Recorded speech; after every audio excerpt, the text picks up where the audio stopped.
Good afternoon. Welcome to the first 8 Bells lecture of the school year 2011-2012. And thanks for coming out on such a dreary day out there. The list of upcoming 8 Bells, I passed that out to the majority of you. Those that did not get a list, I have them up here and I'll give them to you after the lecture today. Quite excited about the willingness of authors to come out and support this program, and I think you're going to be quite pleased with the wide variety of individuals that will be coming to speak. Before we start, I'd like to draw your attention. We have a temporary exhibit in the West Gallery here on the second floor. It's entitled Envisioning the World, the First Printed Maps 1472 to 1700. The maps are from a collection from Henry and Holly Wendt, and was put together by the Sonoma County Museum. It's been augmented by some maps that we have here at the Naval War College Museum. The format for the 8 Bells lecture, the author will be speaking for about 40-45 minutes on the topic of the book and the facts leading to the research and the completed project. The last 15 or 20 minutes will be open for questions, and if those who would like to remain afterwards, we can do a book signing. Now, I know there was, I think they only had about 3 books left downstairs, and they haven't come in the War College bookstore yet, but they have been ordered. So if you'd like to order one, to make sure you get one, you can get your name on the list. Today's 8 Bells, we have Professor Andrew Erickson from China Maritime Studies Institute here at the Naval War College, and he'll be introducing the latest Naval Institute Press volume, China Aerospace Power. Right there in the middle. This is part of a 5-book series. This is the 5th, I believe, to date. It's co-edited with Professor Lyle Goldstein. He was the CMSI's founding director. It contains many contributions by other CMSI members and Naval War College faculty members. This will be the first book to address both the Chinese Aerospace Challenge and its implications for the United States maritime strategy. In light of the recent launching of the Chinese aircraft carrier, I think this comprehensive survey of developments is quite timely. With that, Professor. Take those off the balance. Well, thank you very much, John, for that kind introduction, and thank you all for coming out, especially with the deluge we had earlier today. A good time to think about maritime development, even with the aerospace component there.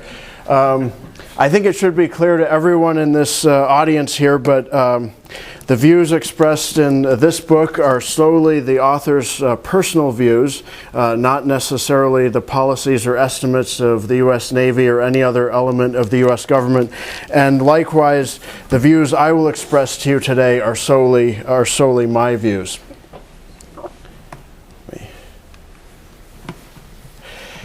As John mentioned, this volume is the 5th in our Naval Institute Press Series, Studies in Chinese Maritime Development. The idea has been for the Chinese Maritime Studies, the China Maritime Studies Institute, to convene an annual conference in which we bring together experts on various aspects of Chinese maritime development. And in the year 2008, December, this was aerospace development.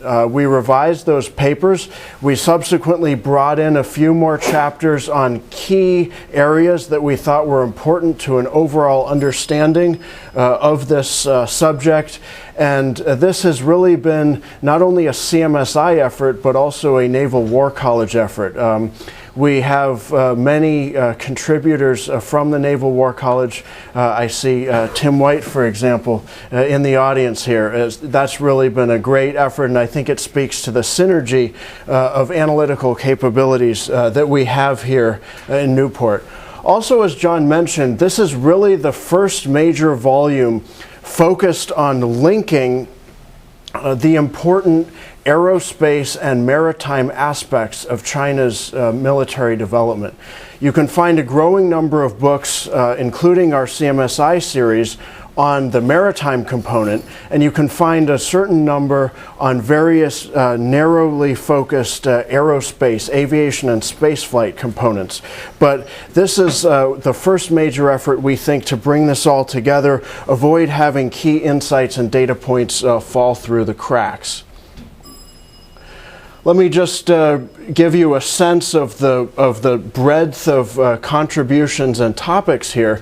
We've divided the volume into 6 analytical sections, and we were lucky enough to get a foreword as well from General Dan Leaf from the U.S. Air Force, who really put things all together for us in context. The first section really tries to look at Chinese aerospace development broadly and the maritime component, really situate that for the reader. We then deal with the issue of ISR and also efforts, for example, by China to disrupt the ISR activities of other countries, developing those capabilities. And we move on in part 3 to the idea of protecting bastions or projecting power. So far, China's made more progress in the protection area. To what extent China pursues a bastion strategy is still under debate, and our contributors debated that to some extent. Projecting power, well, clearly an intention in the future, is signified by China's sea trials of the former aircraft carrier Varyag from the Ukraine, is still really under development, we found. We devoted 2 sections, 4 and 5, to maritime strike. We see this as a very critical area of Chinese development and one of particular concern for the U.S. Navy and the rest of the U.S. Armed Forces. So to that end, we looked at air-launched cruise missiles, which are one dynamic area of Chinese development, and ballistic missiles, which are another critical area. In some ways, arguably one of the most interesting areas, given China's anti-ship ballistic missile development. And just a few days ago, the Taiwan military released its report on China, the English version. The Chinese version was out in July, and both editions said consistently that in 2010 China had started to developed and had started to deploy DF-21 Delta ASBMs in small numbers, whatever that means in terms of actual capability. So that squares with a number of other data points that are coming out and suggesting that China is very serious about pursuing this area. Finally, wrapping it all together strategically, we had some rather far-looking contributors try to determine what the implications were for the U.S. military and the U.S. Navy, and I'll be sharing some of their insights with you in a minute. A few issues that I'm going to touch upon today: the trajectory of China's aerospace development, to what extent this is revolutionary versus evolutionary. I argue that in many ways it's revolutionary, but of course we can see some exceptions to that. We'll examine some of the most strategically salient developments, and finally, again, larger implications that we need to be keeping track of here. I think many in this audience are quite familiar with the importance of aerospace. Indeed, the U.S. Navy has a major aviation and aerospace component all its own, despite what our good friends in the U.S. Air Force like to remind us about their great involvement in that area. I can say this parochially, I guess, a bit in Newport, but of course, really this is part of a larger joint effort. And likewise, while China's services have their own traditions and humor, they too are working to become more joint and follow the U.S. example, because that really is a wave of the future. But aerospace development really is an indicator of the overall national capabilities of a country. China's leaders recognize that. They're working to develop capabilities in that area, and China really already has developed a level of capability in keeping with its growing regional great power status in the Asia Pacific. Again, China. Why should we be focusing on China? I think this audience is quite aware of that. But I would point out that one of the more sophisticated unclassified reports to come out of the U.S. government, specifically the National Intelligence Council Global Trends 2025 in 2008, said by 2025 China will have the world's second largest economy and will be a leading military power. Well, already China's the world's second largest economy in 2011, and I would argue, at least in a regional context, China is certainly a leading military power. So look at the trajectory here. What's at stake here? I think a lot is at stake, and while we've published other volumes in the series to make it clear that the U.S. and China do have substantial shared interests, at the same time they do have differences in national interests, political system, and other areas, and we need to really keep this in mind and be sober about it. Try to work together while we can, but also try to make sure that we communicate strategically with China and deter China from engaging in behaviors that threaten key U.S. national interests. That needs to be part of this dialogue as well. And as one of our contributors, Jim Holmes, reminds us in his chapter, since the dawn of carrier warfare, U.S. naval strategy has seen command of the sea as a prerequisite for surface fleet operations.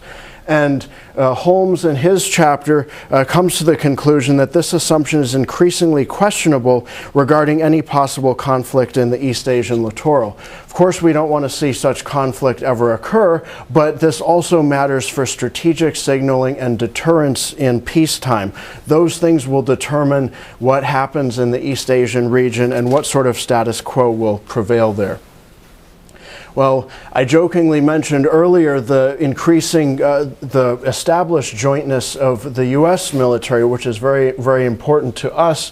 And likewise, China is moving in this direction. China, you could say broadly that China's maritime theory and scholarship is perhaps more sophisticated than some of its aerospace scholarship. And in some ways, the coordination and the development mirrors that pattern as well. But aerospace is developing quickly, and indeed it has a lot of support, starting with China's top leader, President Hu Jintao, who made it clear in 2004 that China needs to be developing capabilities essentially throughout the different dimensions of major warfare, and air and space are one of those areas. Now, China is really the only developing country so far to have achieved full spectrum aerospace capabilities across the board. At the same time, this has been uneven. If you look at China's Cold War history, almost from the start, ballistic and cruise missiles were emphasized. Not surprisingly, China has world-class capabilities in those areas today. However, if you look at aviation, that has been followed a much more tortuous path, and while it's starting to close the gap now, that is a relatively recent phenomenon. So if we look at some of the key areas here, it's been a rapid but uneven development overall. That said, it's changing all the time. In fact, I had to change this slide. I now only have one arrow pointing in both directions horizontally. That's aerial refueling, because it's not clear where exactly China's trying to go with that, at what pace. I had on the far right deck aviation in that uncertain area a little bit as well, but I've had to turn it to a low but increasing capability now that China's clearly taking the X-Variag out to sea. Now, I certainly want to allow some time in the Q&A here, so there will be some slides later on that I may have to go through more quickly than I'd like, but if nothing else, I really want to leave you with some fundamental key points about Chinese aerospace development. These I emphasized in my introductory chapter to the volume, but I believe these larger points were also displayed, also came out in the other contributors' chapters to the volume, and thus I think it's a good way to sum up some of our major conclusions. As I just said, China is achieving rapid aerospace development, and maritime as well, but it is uneven. These capabilities, meaning aerospace, are divided among multiple service arms. So, for example, we have the PLA Air Force, the PLA Navy has its own aviation capabilities, and then the 2nd Artillery, sort of a Chinese strategic rocket force, is responsible for China's ballistic missiles and a number of the land-based cruise missiles, the land-based missile force, the vast majority. That said, the Army has, the ground forces have some aviation capabilities and even some degree of missile capabilities. So a real question is, as China's aerospace capabilities develop, especially in the space direction, who's going to control all this? Some of you may recall the start of the U.S.-Soviet space race. When the U.S. was ramping up in the 1950s, we had a real inter-service rivalry for which military services would control our space assets. And I think, of course, that was resolved, and it was a great idea to create NASA to have a civilian component there too. China is going to have to work through some of these issues, and we've seen indications that that's started, but it's far from complete. There also may be some substantial seams in capability between those different services that may make coordination, and particularly what I call bureaucratic data fusion, say coordinating different sensor architectures for C4ISR, particularly challenging and difficult for China. That said, China is pursuing what for China is I think an intelligent and clever strategy, an asymmetric focus. If you look at the aerospace and other weapon systems that China has acquired over the past, say, since the 1990s, it really looks like a very systematic effort to target specific physics-based limitations in U.S., allied, and friendly military platforms. When I say physics-based limitations, I mean things that are inherently difficult to do something about. It has nothing to do with the high professionalism of our people or anything like that. It has to do with the fact that, for example, all things being equal, it's much easier and cheaper to attack with a missile than to defend against it. Multiply that across the spectrum of capabilities, you can see the advantage in how China is pursuing this approach. And this in particular, if I had to narrow it down to one thing, and this is reflected in our volume, really China is focusing on developing missiles, a very missile-centric approach, an overwhelmingly missile-centric approach here. By preserving these key areas of focus, China has, and of course drawing on its very increasingly capable science and technology base and overall national resources and very capable personnel and researchers, China is really on the verge of achieving some what I call game-changing breakthroughs, meaning they have the capability of changing the strategic situation, the balance of power in East Asia, and changing the ways of warfare as we know it. In particular, these achievements really promise to improve China's anti-access area denial capabilities along its contested claims within the so-called near seas, or Yellow Sea, East China Sea, and South China Sea. This is really where the focus lies. But I think we also have to be nuanced in how we look at these overall aerospace capabilities. It's not all one way.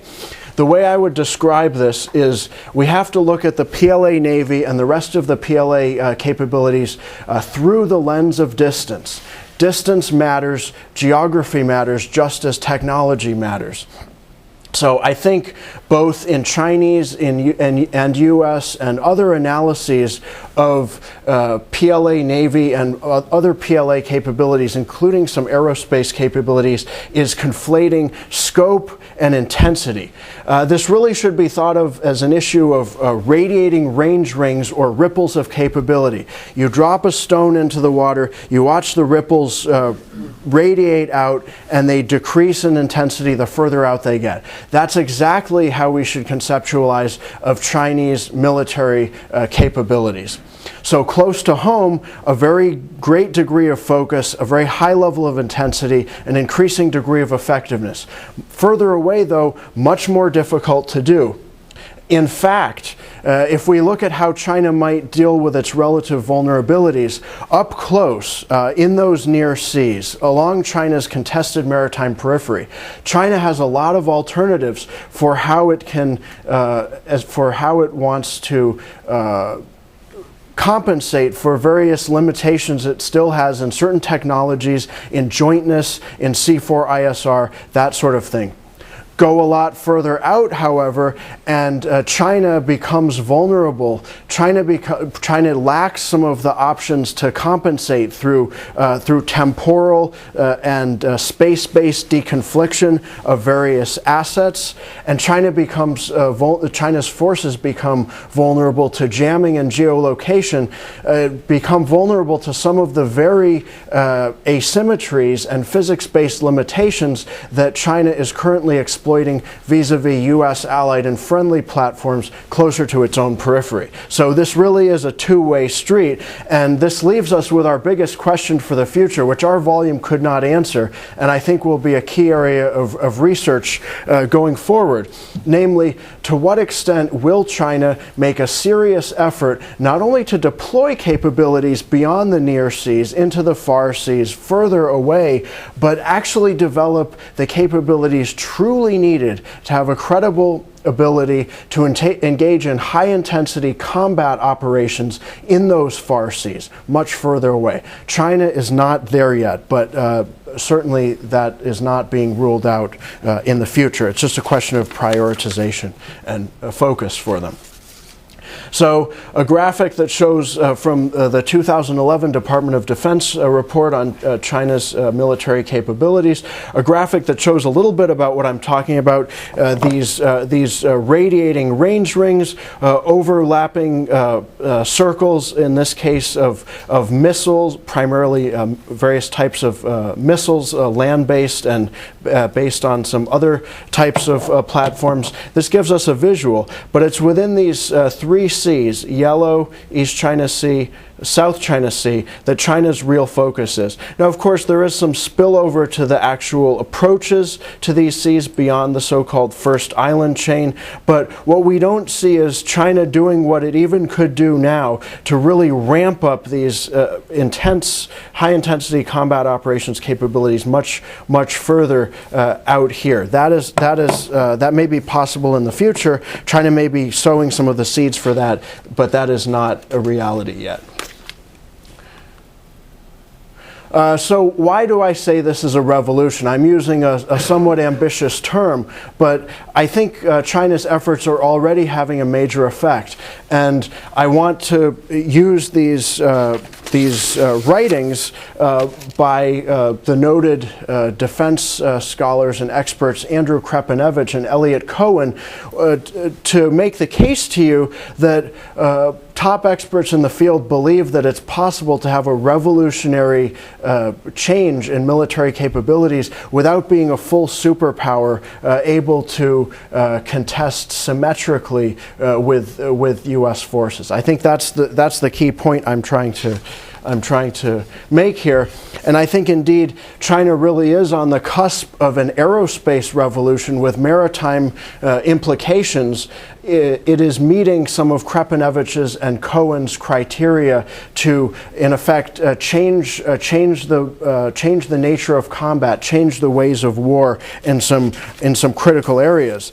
Certainly, there are many countermeasures that can be developed and deployed by the U.S. and its friends and allies. This is already underway. However, left unchecked, this is the direction that China is going in. Here are some of the major game changers or potential game changers or nascent game changers, depending on how you prefer to look at them. Anti-satellite capability, cruise missile saturation attack capability, anti-ship ballistic missile capability, and a navigation positioning satellite system, and some other types of capabilities. And of course, we structured our volume to address these major areas in depth because we think they're really some of the most important areas.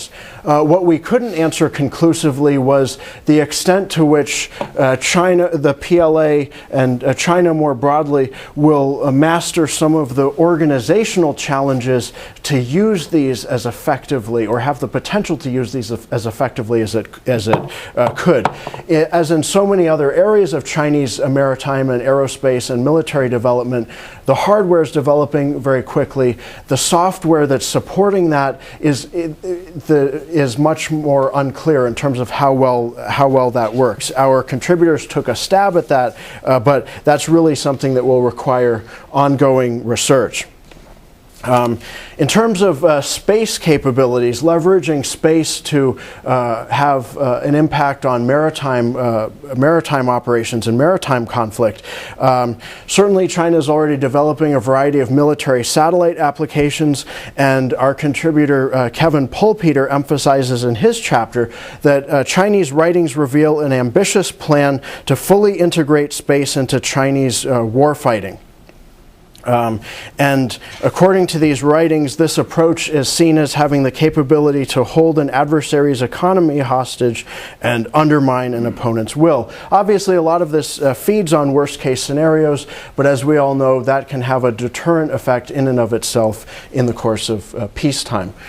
China is also producing increasingly sophisticated microsatellites. That's a potent trend of development that Eric Hacht and other contributors cover in detail in their chapter. And I mentioned navigation and positioning satellites.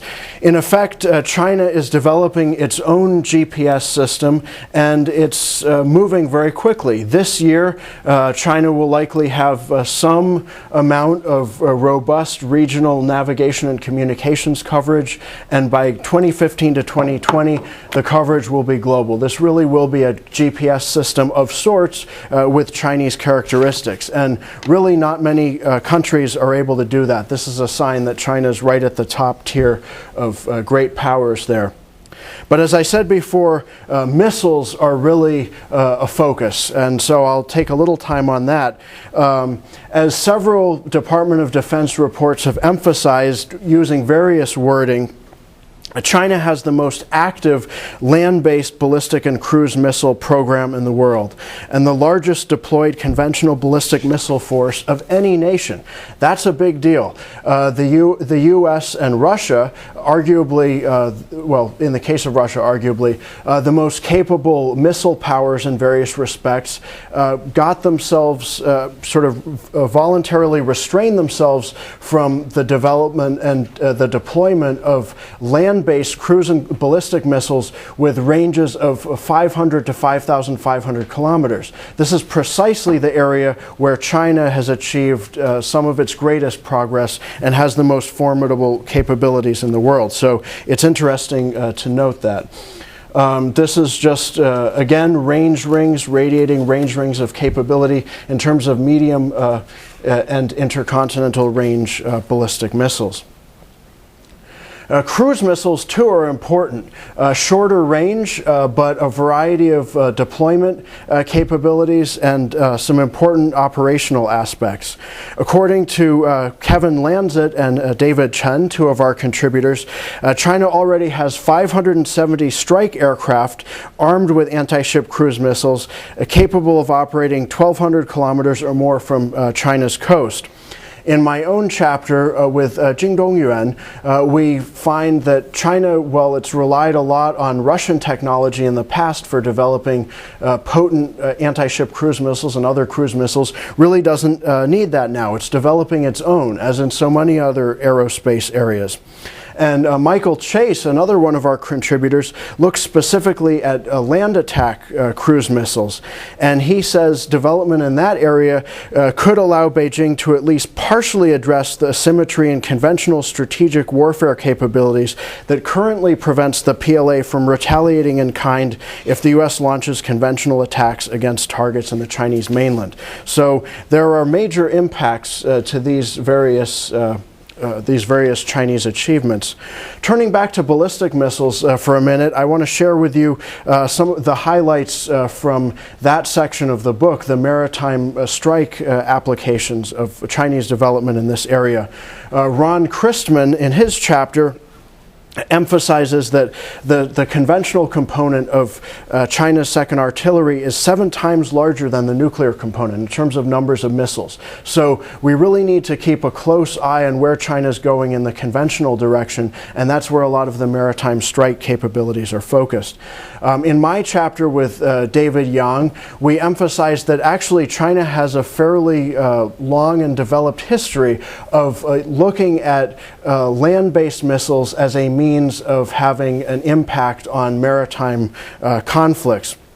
Meanwhile, Toshi Yoshihara, another Naval War College faculty member, looks through a wide variety of Chinese sources. Like so many other contributors to our volume, he's able to read them and analyze them carefully. And he finds that a lot of Chinese analysts view Aegis missile defense systems as a highly lucrative target for striking U.S. carrier strike groups in a conflict scenario. And he has some more specific conclusions on that too.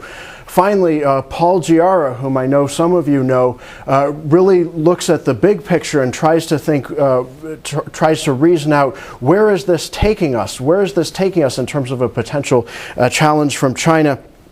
And he concludes that deployment of an effective anti-ship ballistic missile by China could alter naval warfare to an extraordinary extent, comparable to the introduction of aircraft and submarines in the 20th century.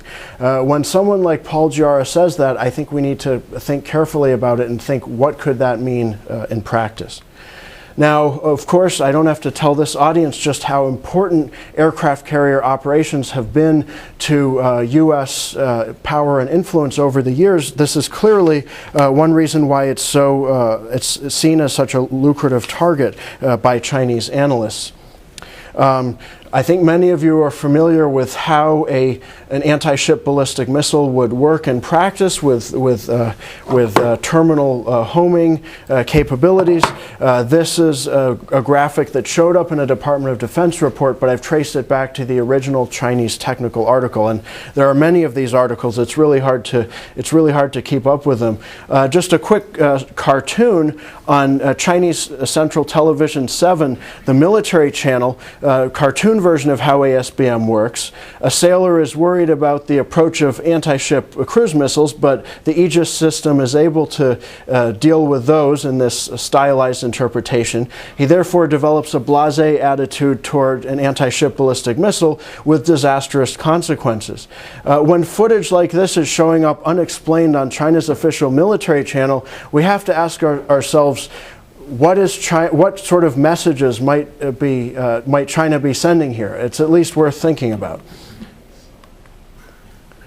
What's clear from a previous Department of Defense report is the potential range of an anti-ship ballistic missile of the DF-21 Delta covers not just the near seas that I was talking about, but actually quite far into the general East Asian region. And this is of potential concern to a substantial number of U.S. allies and friends there. So when China is developing these capabilities, it really needs to be thinking about the consequences. It's not enough to just say it's entirely defensive in nature.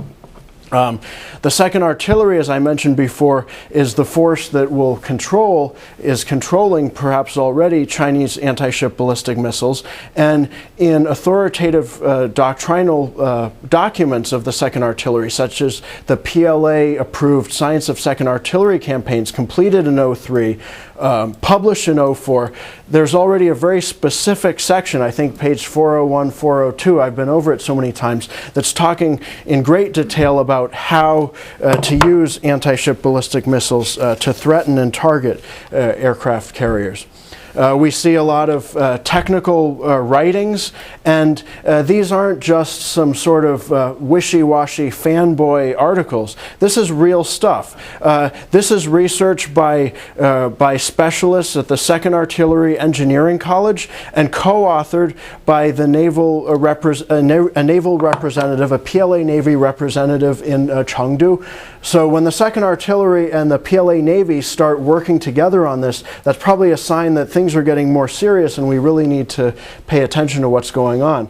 Again, a sign from the past. As early as 2000, in a fairly sophisticated technical article, there was an effort to tease out, I've put in English translations, but the various architecture that would be necessary for an anti-ship ballistic missile system. This is not new. This is not coming out of the blue, and what it really speaks to is part of a broad-based and successful, largely successful Chinese effort in developing aerospace capabilities. I'm happy to talk more about ASBM and other topics in the Q&A, but for now let me just say this in some ways naturally plugs into a traditional Chinese strategic concept, 一路制海, or using the land to control the sea, using land-based capabilities to affect maritime operations. And this has relevance to what I was saying before about how China really has potent capabilities already in the near seas, but as those ripples radiate out, the options may become fewer and less sophisticated for China. Moving on to air forces here, I think it's noteworthy that 2 of our top specialists in this area looked carefully. They acknowledged the ongoing limitations that China has in its various air forces, but they also came to conclusions that this is something to be taken seriously. This is not a permanent weak point in Chinese aerospace and military capabilities. Roger Cliff, recently of the RAND Corporation, stated in his chapter that China's air forces have made substantial strides over the past decade and have the potential to present a significant obstacle to U.S. success in a conflict. Also, Wayne Ullman from the National Air and Space Intelligence Center concluded, and he of course had a very meticulous and sober analysis, but even so he stated that all indicators point to the continued improvement of both the PLA Air Force and PLA naval aviation over the next decade, to the point where China will have one of the world's foremost air forces by 2020. Again, I think when contributors like that make statements that are that strong, this is something we need to look at quite carefully. Now, China's Air Force development is ongoing, and I don't mean to say there aren't still areas of weakness. Indeed, Tim and Mike McGovern and former CMSI research fellow Gabe Collins covered aerial refueling in great detail. So that's one major area of remaining weakness. But China is really making progress in software and especially in the hardware. We still see a lot of Chinese aircraft that look remarkably similar to foreign variants, at least in overall structure. On the top we have a Sukhoi 27, then below we have the J-11B. Despite this overall resemblance, it's noteworthy that China is improving radar, avionics, and weapon suites even on aircraft like this. So this is not simply a carbon copy. Moreover, China's finally moving on to develop advanced aircraft that, while they draw on many foreign technologies and ideas likely, are not attributable, are not directly traceable to any one aircraft alone. We have the J-10 already deployed, and the J-20 under testing, potentially some substantial maritime strike capabilities. And again, to show you what the J-20 looks like, there are a variety of other things that bear some resemblance, but not just any single one. So this is perhaps another area of Chinese progress. PLA Navy aviation, in many respects, unlike naval aviation in the U.S., which I don't have to emphasize how central and important it is. In China, this hasn't been the case. Naval aviation has really been the poor cousin. It's struggled with its limitations, but that may be slowly changing. In fact, perhaps not just slowly, but more rapidly. For one thing, naval aviation platforms are benefiting from the substantial array of missiles that can be outfitted with a variety of air platforms, so that's making them more capable. But then there's also the issue of deck aviation that can take Chinese naval aviation much further along. Many of you have seen photographs of China's former Ukrainian aircraft carrier Varyag. It's been refitted in Dalian. So far, this helicopter exercise is the only example of Varyag, ex-Varyag, whatever it will be named exactly, being used for some sort of flight operations. They'll probably go slowly on that. But as Professor Nan Li from CMSI and Chris Weave point out, China already has the necessary conditions in place for successful deck aviation development.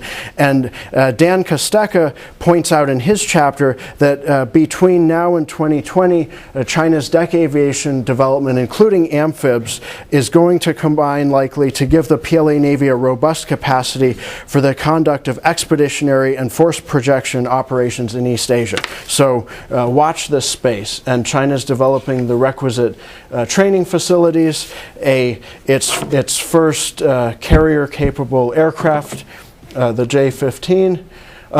Helicopters are an example of a remaining area of weakness, as Dennis Blasko reminds us in his chapter. He calls them still in the rudimentary phase. I think that's true. And Lyle Goldstein, our former student Miguel Martinez and William Murray say that that's having a major impact in limiting Chinese anti-submarine warfare capabilities, but there does seem to be an effort based on Chinese writings to rectify that. So we shouldn't assume that the weaknesses of today will continue to be the weaknesses of tomorrow. UAVs are really an interesting area to watch. As Rick Fisher points out in his chapter, China's made a major commitment to invest in this area, and in the China's major air show, the Zhuhai Air Show, in 2010, there were no fewer than 25 mock-ups and models and prototypes and major projects there. And some of these have maritime implications. Anyway, wrapping this all back up and returning to our theme of through the lens of distance, or radiating ripples of capability and radiating range rings, Mark Stokes and Ian Easton in their chapter conclude that largely driven by a Taiwan scenario, I think that's still the case, China's capacity to conduct a successful aerospace campaign to swiftly gain a decisive air advantage is surpassing defenses that its neighbors, including Taiwan, Japan, perhaps India, and even U.S. forces operating in the Western Pacific can field. Now, certainly the U.S. has a number of options here, but this is something we have to pay close attention to. And the balances and capabilities certainly are not looking good for Taiwan's forces. We can see just how many missile units are based opposite Taiwan. Those short-range ballistic missiles are a big part of the picture. And we can see these radiating range rings of short-range ballistic missile and SAM coverage, as well as increasingly ship-based systems. This is quite significant. Again, though, however, moving beyond Taiwan is much more difficult for China's military, and it opens up a whole host of challenges. So certainly China will continue to make progress in this area, especially in low-end Phase 0 operations, counter-piracy in the Gulf of Aden. A lot of that's to be welcomed. It's for positive purposes. It's not threatening, typically not particularly challenging, but this will take a long time, I think, for China to build up. And it's not surprising. China could ramp up the capabilities more quickly in this area, but it seems to be choosing not to because the near seas scenarios, the near seas issues, issues are still so pressing at this point. I will close on one area that again, it's an area of weakness. It offers increasing range capabilities, but as Tim, Mike, and Gabe point out, aerial refueling is still something that's very limited for China, especially without the carrier-based capabilities. And in their chapter, they conclude that even major aerial refueling improvements over the next 10 to 15 years will not likely make the PLA Air Forces anything resembling the global power projection machine supported by more than 400 tankers that today's U.S. military is. Now, of course, some of these range rings can be bigger, but we're still not talking about global capabilities. Again, unintended consequences and vulnerabilities for China. As Xiaoming Zhang and Sean McClung point out in their chapter, one of the big issues is going to be the food fight over who controls the emerging space forces. And the PLA Air Force thinks that it does and should, but it seems in reality it's a bit more complicated than that. And we still don't know exactly how that's going to play out. So as I said, remaining weaknesses, especially in software, we'll have to keep looking at this carefully. There are larger factors that could affect this whole picture, but for now, this is really a challenge that we're going to have to take seriously, even as we try to work with China in a positive way in our many shared areas of interest. So, as Peter Dutton points out in his chapter, when it comes to attempts to restrict military activities in the exclusive economic zone, this is an area where China is going against UNCLOS norms, and this is potentially destabilizing because, as Peter points out, information is inherently stabilizing, and this is something that we need to keep actively engaged in. Anthony Masterlier points out that space could become a very contested and destabilized environment if ASAT development by China continues unchecked, and there's not robust strategic dialogue between the U.S. and China. Finally, let me, with your indulgence, I just want to share two more quotes by Eric Haight and Larry Wurtzel, who I think do very careful analysis in their own areas, but come to equally sober conclusions. Haight says, time and money appear to be on China's side. Although the United States will remain the dominant military power at the global scale for decades to come, in the regional context of Taiwan, China's near seas, or even within the second island chain, the demands for power projection are far less onerous for China. And Larry Wurtzel concludes that the U.S. Navy and Air Force will likely be hindered in carrying out some missions in the Western Pacific, particularly within proximity of China. I think that's quite sobering. Now, fortunately, Admiral Eric McVaden and Jeff Hagan do offer a variety of solutions and countermeasures. Happy to discuss that in the Q&A. There are many options here, but for now, let me take your questions. And I really appreciate your coming out in this interesting weather today. And I should let you know also that I have copies of selected chapters, photocopies of selected chapters in the back for anyone who would like to grab those. And I have 2 more copies of the volume in case we sold out downstairs and people are still looking for something there. Thank you so much. Happy to take your questions now.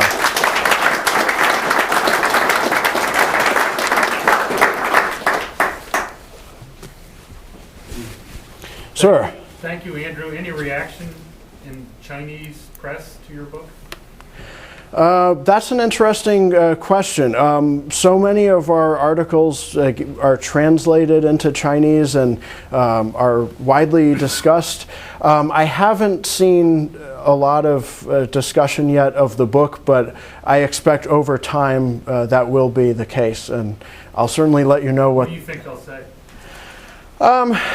Based on what I've heard in the past, I mean, what's important to emphasize is there, just as in the U.S., China's circles of discussion are very diverse. Some are very authoritative. It's typically harder to hear what those circles are saying.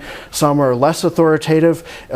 Some are sort of blaring out all over the internet. You have Chinese netizens who call themselves names like Little Fire Dragon 888 saying, you know, very aggressive things. So there always can be criticism and accusations of hyping up the so-called China threat theory.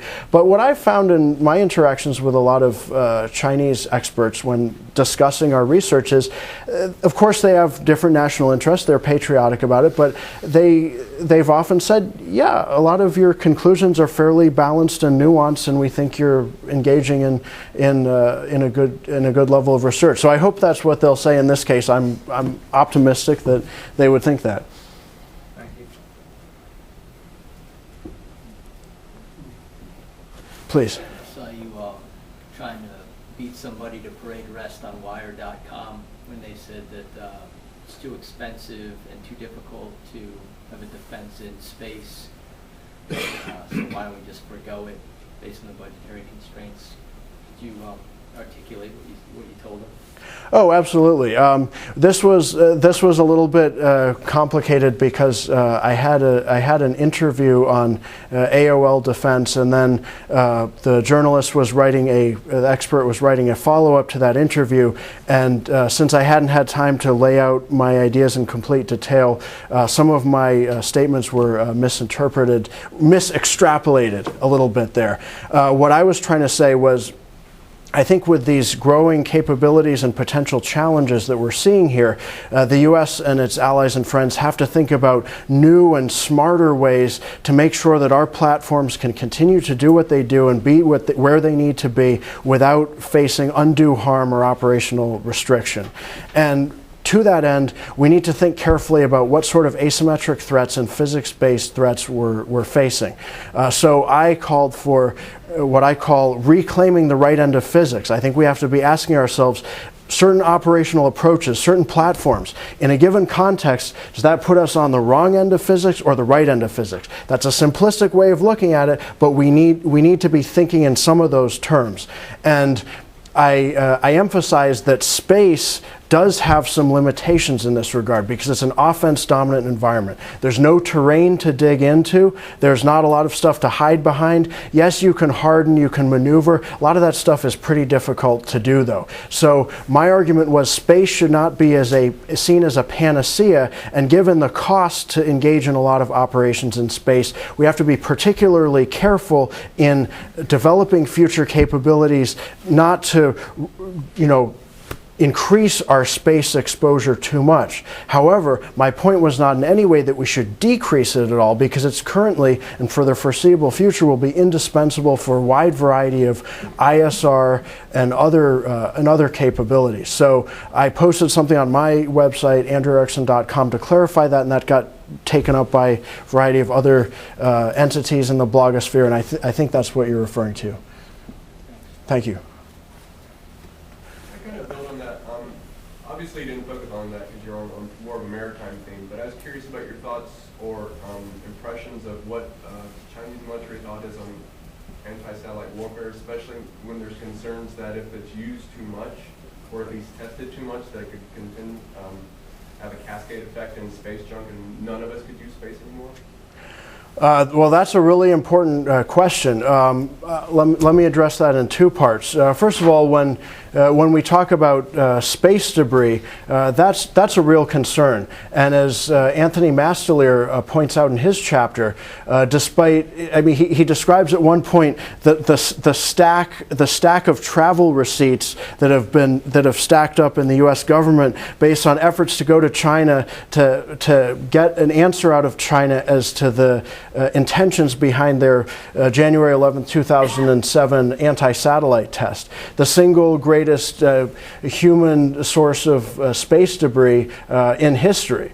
Still no Chinese official statements on this. And I remember sometime after that, I was at an international aerospace conference in India, and space debris is one of the big things that a lot of the space policy people cover. There were going to be something like 10 to 20 presentations by Chinese experts on various technical aspects of space debris, and none of them showed up at the conference. And I kept asking Chinese people associated, why is this? Well, apparently no one could get their inoculations for India on time. But this is an example of a disturbing lack of communication, a lot of uncertainty.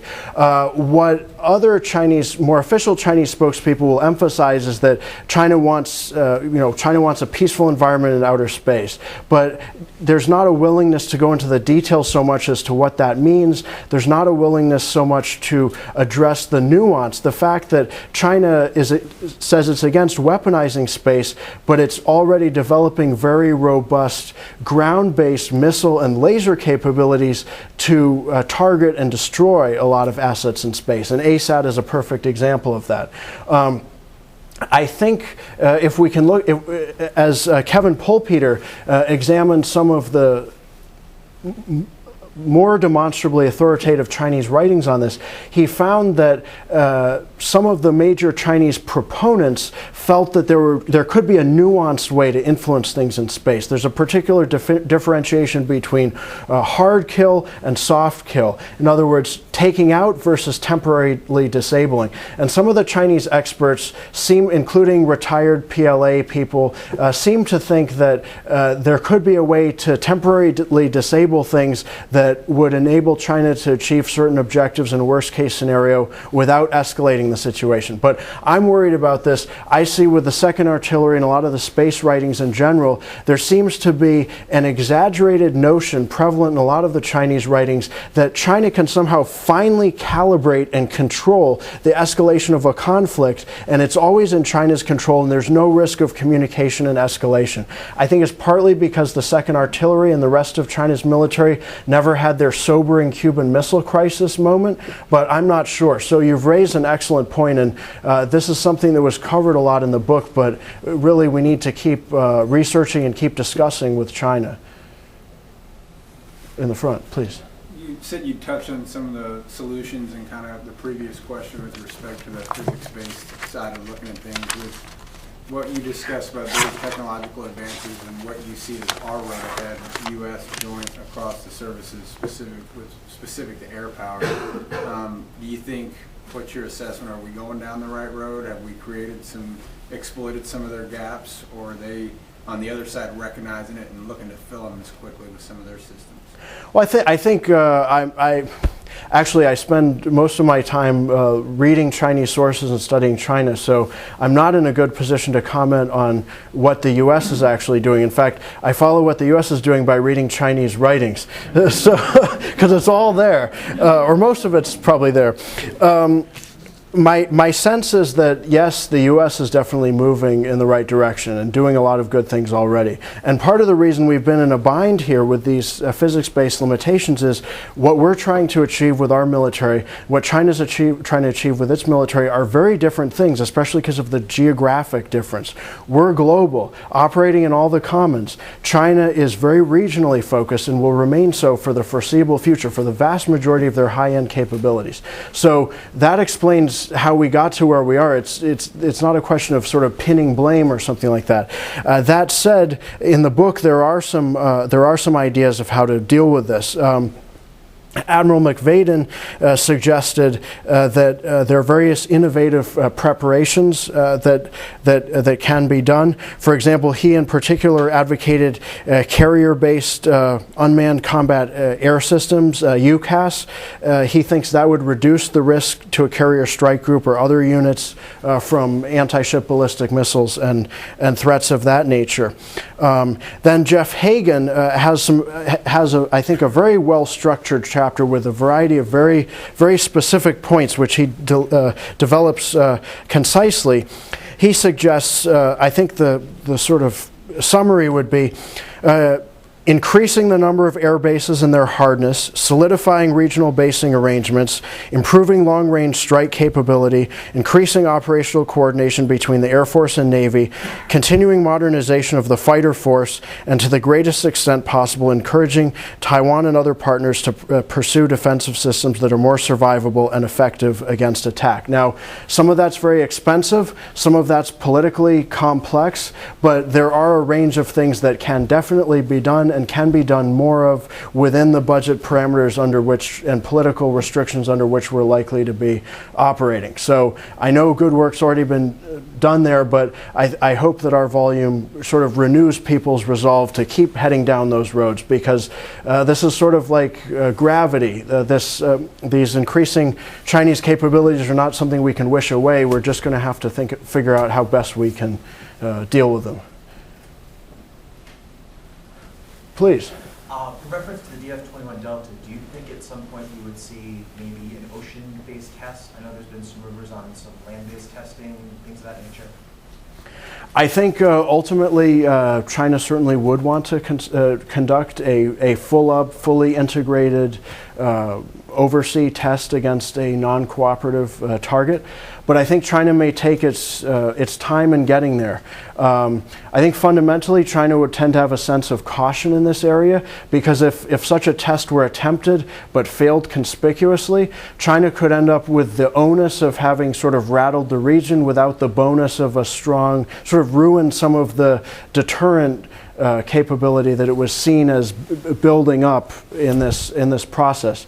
As various comments by official sources, including Admiral Dorset on January 3rd and January 5th of this year, we can see quite clearly that China has conducted a wide range of land-based tests of increasing sophistication, variety of simulations. I think it might be quite possible that China would be having types of inland overwater tests, lakes and things like that.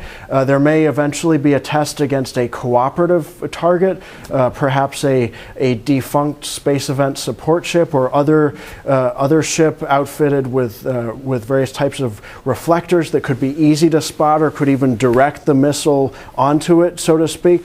But I definitely don't believe that the lack of such a full-up test to date means that China's not serious about the ASBM or doesn't expect to get deterrence from it. First of all, not only the Taiwan report, but also a statement to the media by a major Taiwan intelligence leader, as well as a U.S. member of Congress, and other sources have said that some small number of DF-21 Deltas are deployed in some fashion, whatever that exact capability or integration is. I don't think China would be moving ahead with that if it didn't have a certain level of confidence with the system. And if we look at development and deployment patterns throughout the Cold War, there's typically been a very flexible and cyclical approach where the idea is to first get something out there, test it, experiment with it, familiarize with it, and keep improving it, and then deploy it more broadly. So excellent point. Can't know for sure, but that's my best guess on that sort of thing. Last question. Should we be training the Chinese engineers in our schools like MIT? They're potential enemies, and they're getting the same engineering training that our people are getting. Well, sir, I think there's no question that many of China's top technical leadership, top experts, have been trained in the U.S., but I don't think there's a simple way of addressing that. First of all, we do have tremendous shared economic interests and trade with China, so we can't just cut that off. Second of all, if we mishandle this, it could lead to even worse results. For example, if you look at China's aerospace development, it really all started with a man named Chen Shui-sen, who briefly overlapped with my grandfather when they were both studying at MIT in the early 1940s. Due to a variety of complex political issues that some have described as McCarthyist excesses, Chen was accused accused of various things, but then he was deported to China, where starting in 1955, he really became the father of China's space and missile programs. So I understand the point that you're raising, but unfortunately, I think in today's globalized world, it's really a very complex issue. And I'll close by saying, as much as China does get a lot of its technology and knowledge from the US, China's also built up major indigenous capabilities. As my grandfather always liked to say, physics is the same for everyone. And smart people in China can come up with the same ideas that smart people here can as well. So there's no way to stop China's military aerospace progress, even if we were to take a draconian step of cutting off all those academic exchanges. Anyway, thank you all very much. Appreciate this, and I'm here to answer questions and talk with whomever as long as they want to be here. Thank you very much.